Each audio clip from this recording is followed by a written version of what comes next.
Joe Satriani is a name that every musician looks up to, but he never needed a guitar. Satriani is a living legend in the world of instrumental rock. He tells stories through strings with such mastery and feeling that a single solo can move people to tears. His album, Surfing with the Alien, was one of the first instrumental albums to make it to the top of the Billboard charts. It paved the way for a style of music that was once thought to not be popular. It's hard to find an artist like Satriani who doesn't sing but still gets everyone's attention. He has over 10 million records sold and 15 Grammy nods. He has also taught guitar greats like Steve Vai and Kirk Hammett, whose names have changed the course of modern music history. But behind Satriani's brilliant art is another world where he lives quietly, away from gossip and noise, and has been driven all his life to be perfect. Others try to get famous with tricks, but he's chosen to stay out of the spotlight, focusing only on his instrument and inner voice. The media hardly notices him, but he's the inspiration for generations of artists. What made Joe Satriani the rock icon with the least amount of noise? Should you only listen to music for the rest of your life? Beginnings. Joe Satriani was born in Westbury, New York, on July 15, 1956. He came from an Italian-American working-class family. Joe was the youngest of 5 children. He grew up in a culturally rich home where the arts were valued but not given out freely. He had an engineer father. His mom was a housewife who loved art. Even though neither of them made a living playing music, they both pushed their kids to be creative. The home was quiet, but it raised a person that would later have a deep emotional connection. Before a terrible afternoon in September 1970, Joe tried playing the drums, the trumpet, and even the piano, but none of them lasted long. Joe, 14, froze when he heard that Jimi Hendrix had died. He was at football practice at the time. In a later interview, he said, "I don't know why, but that moment changed my life." To many, telling the coach, "I'm quitting football, I'm going to play guitar," might have seemed like a typical teen move. But Joe felt a strong calling that he couldn't ignore. Most kids learn to play the guitar from books, but Joe taught himself to learn why Hendrix, Clapton, Jeff Beck, and Frank Zappa played the way they did, not just to copy their licks. He listened to their songs. After Joe's family moved to Long Island, he found a lively music scene and started playing with friends in his basement. At that time, singing wasn't a goal, it was a way to escape. A way to get away from a world that was too loud and crazy. He started studying music at Five Towns College in 1974 and later moved to Berkeley, California to learn more about theory and writing and to make money by teaching guitar. It never occurred to him that Steve Vai, one of his first students, would become one of the best musicians of all time. Later, Vai would say that Joe was a guide, an inspiration, and a technical lighthouse for him in those early, rough years. Joe Satriani didn't become a musician to be famous. He answered an unsettling voice inside himself. His parents told him from a very young age, perhaps sounds would have to say everything if words weren't effective. Beginners in their careers. Joe Satriani didn't bring much with him when he moved to California in the mid-1970s. He only had a guitar, a love of music, and a strong belief that sound could speak for itself if it was developed long enough. He started teaching guitar as a way to make money. At first, he had a few students from the neighborhood, but word of mouth spread, and soon he had many more. You can't keep up with this guitar player unless you're really serious. Satriani taught a lot more than just sounds and how to play. Fate soon showed up because he taught them about philosophy, expression, feeling, and how to turn a solo into a story. Steve Vai was one of his first teachers. Vai went on to become one of the best guitarists in the world and always called Joe his guiding light. Satriani softly became the guitar hero for Vai, Kirk Hammett, Metallica, Alex Skolnick, Testament, Larry Lalonde, and Primus, even though he hadn't put out a single official album himself. Joe didn't put out his first record, Not of This Earth, until 1984. He produced it, paid for it, and put it out on a very tight budget. Even though it wasn't a big deal, it got the attention of reviewers and people in the underground guitar community. His music made sense in a strange way. It was musically amazing without being flashy, and it was deeply emotional without becoming too sentimental. A skilled ear would find it hard to understand, but a casual listener would find it mesmerizing. Surfing with the Alien, which came out in 1987, changed everything. The record became a worldwide sensation with its cover art of Marvel's Silver Surfer and a track list of stunningly captivating instrumental pieces. People had long thought that instrumental rock couldn't do well in the business world. Songs like Always With Me, Always With You, Satch Boogie, and Circles quickly became guitar lessons for a whole generation. There was no media buzz or radio hit that brought Joe Satriani out of the shadows. He only came out because he felt that honest, well-crafted music will always find an audience. The world began to really hear the voice of an artist who never had to sing for the first time. A big break and success in your career, Surfing with the Alien, which came out in 1987, was a turning point not only for Joe Satriani but also for instrumental rock as a whole. During a time when pop ballads, MTV hits, and vocal-driven rock ruled the charts, an album led by electric guitar quietly made its way to the top of the charts and went on to sell over 1 million copies, which is almost unheard of for an artist who didn't speak. Unfortunately, Satriani didn't need words. Whatever his heart couldn't say, he let the guitar say. His two-sided playing was shown on songs like Satch Boogie, Always With Me, Always With You, Circles, and Crushing Day, a combination of cold precision and aching feeling. What's more, Satriani didn't focus on details just for the sake of them. He used rhythm to tell stories, making people feel like they were living in the music. Fans started calling him the singer who can make you cry even though he doesn't sing. This album was the start of a golden age that ran for almost 10 years. On Flying in a Blue Dream, 1989, he tried something new by singing on a few songs for the first time. The album mixed jazz, fusion, blues, and even pop rock. People liked the album's depth, variety, and lyrical tone. Songs like The Forgotten, Big Bad Moon, and Day at the Beach stood out. Guitar World called it the artist's most personal record to date. Many people think that Satriani's emotional and musical masterpiece, The Extremist, released in 1992, cemented his reputation. Summer Song became a mainstay on rock radio stations in the US, and Cryin' was a deeply moving instrumental tune that really hit home. This was also the time of his first world tour, where he played like a real rock star with full lights, sound, and stage production. He still had his usual quiet appearance, though. There was no stage talk or tricks, just music. Deep Purple asked him to replace Ritchie Blackmore in 1993, which was a big deal with a lot of history attached to it. Satriani said yes, but he was surprisingly humble about it. He didn't try to sound like Blackmore. Instead, he played with how he really felt. The tour was a huge hit, but Satriani refused to join the band full-time, saying, "I'm a songwriter and a storyteller. There needs to be room for my own world." Between 1996 and February 2001, Satriani's music became more mature and varied.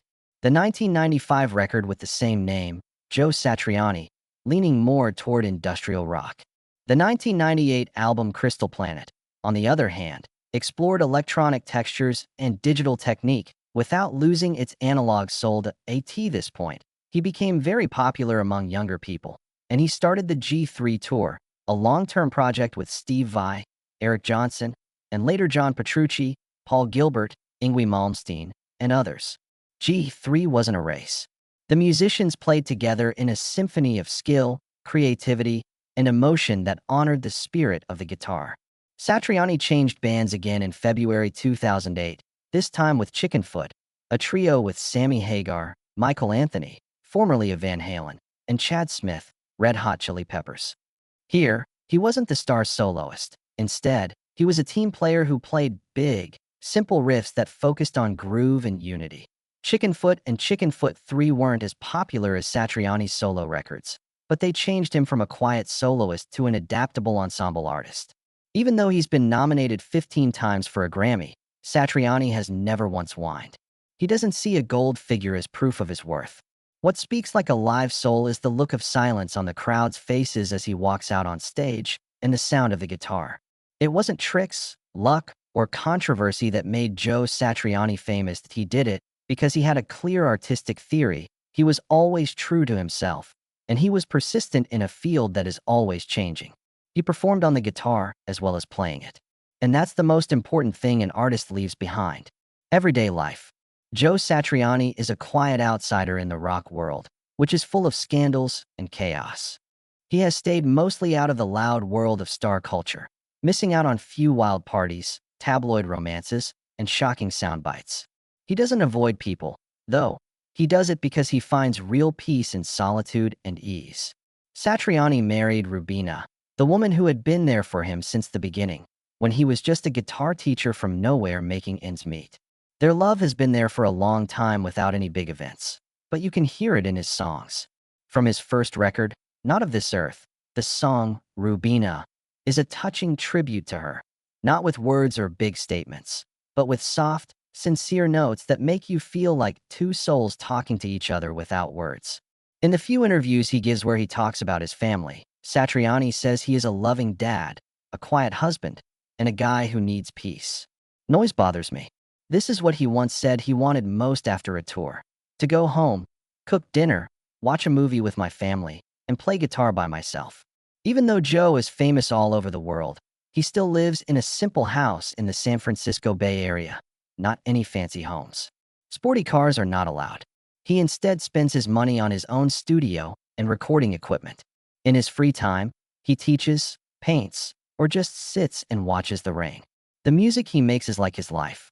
Not shouting is enough to be heard that T.O. really bond. It only takes being honest. Like his music, Satriani doesn't say too much about his personal life.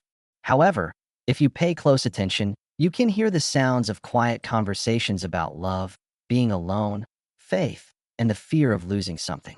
He might be able to describe his feelings through music, which is a language that is stronger and more precise than words. People don't usually think of Joe Satriani as a rock star. He is the perfect example of a different kind of artist: calm, devoted, unwavering, and free in his own world. One woman has been his lifelong partner, and he has always stuck to the toughest road in music: legacy and power. To leave a lasting mark, Joe Satriani never had to be #1 on the charts or win a Grammy. In a quiet way, he changed the lives of millions of people and left an indelible mark on the history of rock. His reputation isn't made up of numbers or medals. It's in the hearts of every artist who learned from him and every person who listened to one of his solos and was stunned into silence. Some of the most famous guitarists of the 1980s and 1990s learned straight from Satriani, who was known as the teacher of legends. Metallica's Steve Vai, Kirk Hammett, Alex Skolnick, Testament, Larry Lalonde, and Primus. In his lessons, he taught more than just how to play it. He taught them how to think creatively and use music to tell stories. These are skills that have become the unique voices of all of his students. The G3 Tour, which he started in 1996, is now an important part of guitar music around the world. G3 has brought together some of the best musicians in the world over the years. Many other musicians, like Eric Johnson, John Petrucci, Ingrid Malmsteen, Paul Gilbert, and a lot more. Satriani, on the other hand, has been the same through all of them. We chose him not because he's the best, but because he brings life to the project. G3 is more than just a show. It's a movement of ideas. Manufacturers of instruments have also noticed his impact. Since Satriani helped create the Ibanez JS series, it has become the guitar of choice for players who want to find the best balance of technique and emotion. He is known for using smooth legato, expressive whammy bar control, and polished pitch harmonics. These styles are now standard in the guitar world, and many players continue to study and try to copy them. Satriani may not have left his most important mark on any record, tour, or hit song, though. He's been interested his whole life in the idea that music only needs truth, not words. These days, everything seems loud and over the top, but he chose quiet. Other people were shouting to get people's attention, but he just played and let the music speak for itself. Not just musicians were influenced by Satriani. Artists of all types are moved by him to work quietly, in the dark, but with heart and determination. Seeing him in action shows that success isn't always based on the market. It's sometimes the only way for an artist's soul to connect with their public. And maybe, just like the instrumental music he has always written, that heritage will live on without having to be said. It will just be felt. Right now, life. Joe Satriani is still writing music, performing, and inspiring people with the same passion he had when he first started, even though many of his peers have retired or decided to live in the past at this age. Not giving up is not a desperate attempt to get famous. This is how a man who can't live without music talks. Satriani thinks of music as his breath, as meditation, and as the only way to truly understand himself. He released The Elephants of Mars in 2022. It was a big project that was recorded completely during the COVID-19 lockdown. After the end of his long-term deal with Sony, it was his first record on the Ear Music label. In addition to his signature epic instrumental style, The Elephants of Mars pushed the limits of technology, song structure, and soundscapes, showing that his creativity is always growing. Both critics and fans gave the record high marks, showing that Satriani is still a major force in the music business after 50 years. During 2023 and 2024, he went on trips in Europe, North America, and Japan. Many of the shows were sold out, even though he didn't sing. He came out on stage with his usual calm appearance that a few words and a respectful bow were said. And then the music started, taking the crowd on a magical trip. Satriani has never used spoken words to connect with his fans. Instead, he uses sound to send raw, universal emotions. He also stays involved in education and community service by live streaming guitar lessons, holding workshops, and talking to fans all over the world. Satriani is more than just a teacher of skill. He is also a role model for younger musicians. He does this through his playing and by living a disciplined, thoughtful, and honest life in his art. When he's not making music, his life is very simple. He lives in California with his family and likes to cook, paint, and hang out with his little dog in the garden. When asked about his plans to quit in an interview in 2024, he just smiled and said, "As long as my hands can move, I'll keep playing. I will still hear the music in my head when I can't." Nowadays, Joe Satriani isn't that different from the person he was 30 years ago. Still the quiet person who walks onto the stage and plays notes that don't say anything to be why doing this. He keeps writing the best solo of his life, which has never stopped playing. Few people are willing to wait to see Joe Satriani's live proof of a truth. Loud noises are not needed to be understood. Just being honest is enough to make everyone quiet down. He made the choice to move slowly, say little, and live a private life in a field that often rewards loudmouths and people who like being the center of attention. This made a bigger impact than any big statement could have. Joe Satriani has never stopped.